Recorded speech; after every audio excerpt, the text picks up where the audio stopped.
జై శ్రీమన్నారాయణ.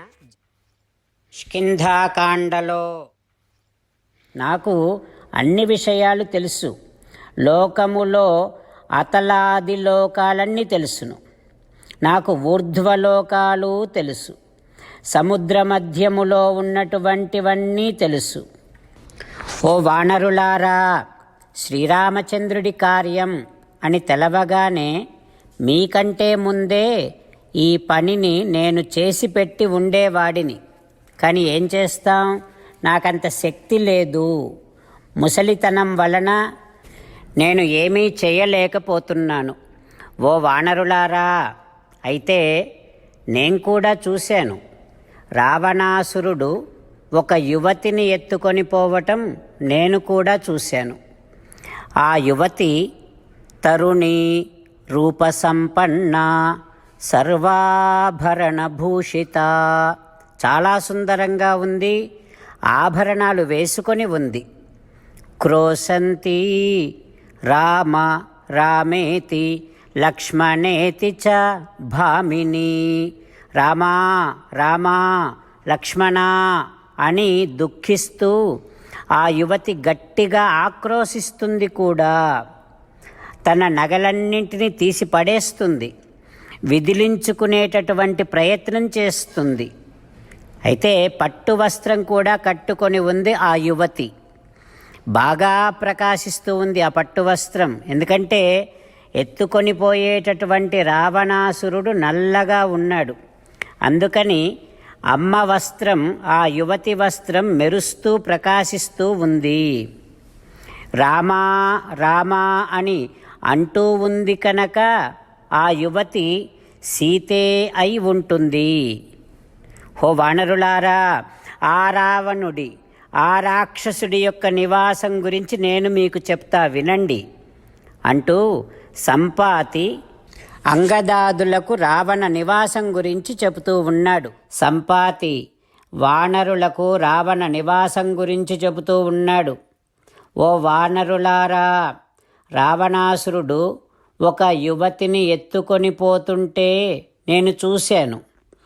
ఆ స్త్రీ రామా రామా అని ఆక్రోశిస్తుంది కనుక ఆమె సీతే. హో వానరులారా, అందుకే మీకు రావణ నివాసం గురించి చెబుతా వినండి. రావణుడు ఒక రాక్షసుడు. లంకానగరంలో ఉంటాడు.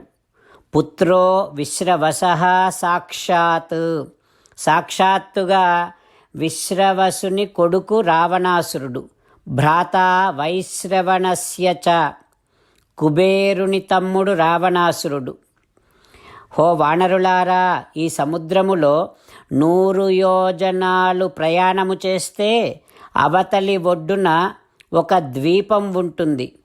అక్కడ లంకాపురి ఉంది. అది చాలా సుందరంగా ఉంటుంది. దానిని విశ్వకర్మ నిర్మించాడు.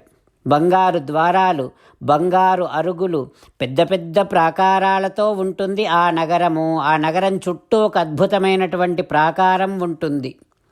హో వానరులారా, అక్కడ మీకు జనకస్య ఆత్మజాం రాజ్ఞః తత్ర ద్ర్యక్షధ మైథిలీం, అక్కడ జనకనందిని సీతమ్మ మీకు ఖచ్చితంగా కనిపిస్తుంది. ఆ లంకా నగరానికి అన్ని వైపులా సముద్రమే ఉంటుంది. సముద్రములో 100 యోజనాలు దాటి దక్షిణ తీరాన్ని చేరుకుంటే మీరు రావణాసురుడిని చూడవచ్చు. ఓ వానరులారా, ఇక ఆలస్యం చేయకండి, లంకకు వెంటనే బయలుదేరండి. జ్ఞానేన ఖలు పశ్యామి, నేను నాకు ఉండేటటువంటి దివ్య జ్ఞానముతో చూస్తున్నా. మీకు తప్పనిసరిగా సీతమ్మ అక్కడ కనిపిస్తుంది. రామచంద్రులను మనసారా ధ్యానము చేస్తూ పరమదయాలువు పరమశివుడు చెప్పిన పరమపావన రామనామాన్ని చెబుతూ మనము రామనామ గానము చేస్తూ ఉంటే అదిగో సీతారామచంద్రులు, పార్వతీ పరమేశ్వరులు, ఆంజనేయస్వామి, సకల దేవతలు, పితృదేవతలు, మహర్షులు, ఆచార్యులు, భాగవతోత్తములు అందరూ మనని చూసి ఆనందముతో అనుగ్రహిస్తున్నటువంటి దృశ్యాన్ని భావన చేస్తూ నోరారా రామనామగానము చేద్దాం. రామ రామ దశరథ రామ, రామ రామ దశరథ రామ, హే హే రాజా రామ, హే హే రాజా రామ, హే హే సీతారామ, హే హే సీతారామ.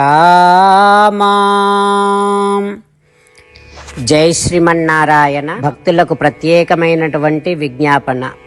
మీకు అన్ని విషయాలలో వెంటనే మంచి ఫలితాలు రావాలి అనంటే ప్రతిరోజు 1 నిమిషం వెచ్చించి నారాయణాస్త్రాన్ని చదవండి. ఇక మీకు తిరిగే ఉండదు.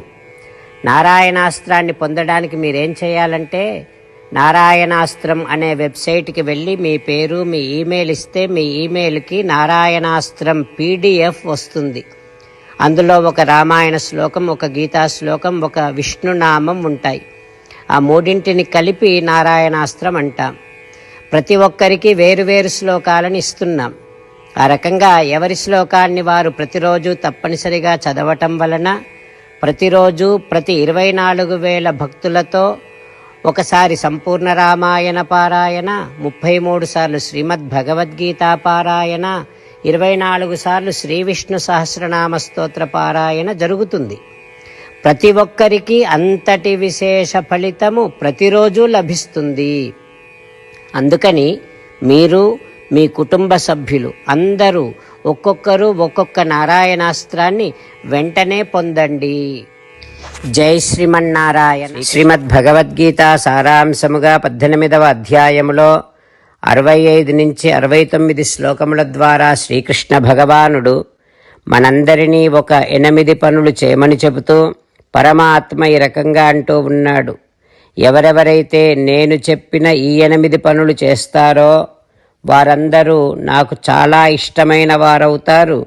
అప్పుడు వారిని నేను సకల పాపముల నుండి, సకల దుఃఖముల నుండి విముక్తులను చేసి నా అంతటి వారిగా చేసుకుంటా, తరగని ఆనందాన్ని అనుభవింపచేస్తా. నిజమే చెబుతున్నా, ప్రమాణము చేసి చెబుతున్నా అంటూ సాక్షాత్తుగా దేవదేవుడైన శ్రీమన్నారాయణుడైన శ్రీకృష్ణ భగవానుడే మనను ఈ 8 పనులు చేయమని చెబుతూ ఉన్నాడు కనుక, హో శ్రీమన్నారాయణ, కరిష్యే వచనం తవ, తప్పకుండా చేస్తా, నువ్వు చెప్పినట్టే చేస్తా అంటూ మనం ప్రతిరోజు దేవదేవుడైన శ్రీమన్నారాయణుడికి ఈ రకంగా మాట ఇద్దాం. హో శ్రీమన్నారాయణ, నువ్వు చెప్పినట్టే నేను నిన్నే సంతతము ధ్యానము చేస్తూ ఉంటా. హో శ్రీమన్నారాయణ, నువ్వు చెప్పినట్టే నేను నీ భక్తుడిగానే ఉంటా.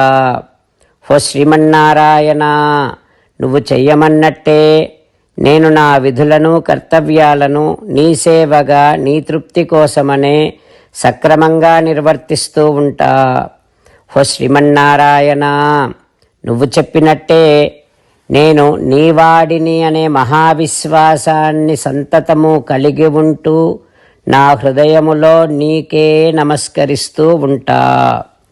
హో శ్రీమన్నారాయణ, మామేకం శరణం వ్రజ, నన్నొక్కడిని మాత్రమే శరణు వేడుకో అని నువ్వే అన్నావు కనుక నేను నిన్ను ఒక్కడిని మాత్రమే శరణు వేడుకుంటా.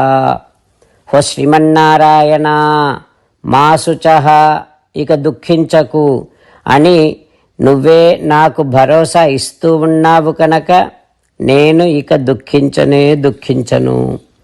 హో శ్రీమన్నారాయణ, నువ్వు చెప్పినట్టే నువ్వు నా కోసమని చెప్పిన శ్రీమద్భగవద్గీతను ఎప్పుడో ఒక్కసారి కాకుండా ప్రతిరోజు కనీసము 1 శ్లోకాన్నైనా అనుసంధానము చేస్తూ గీతోపదేశాన్ని జ్ఞాపకం చేసుకుంటూ ఉంటా.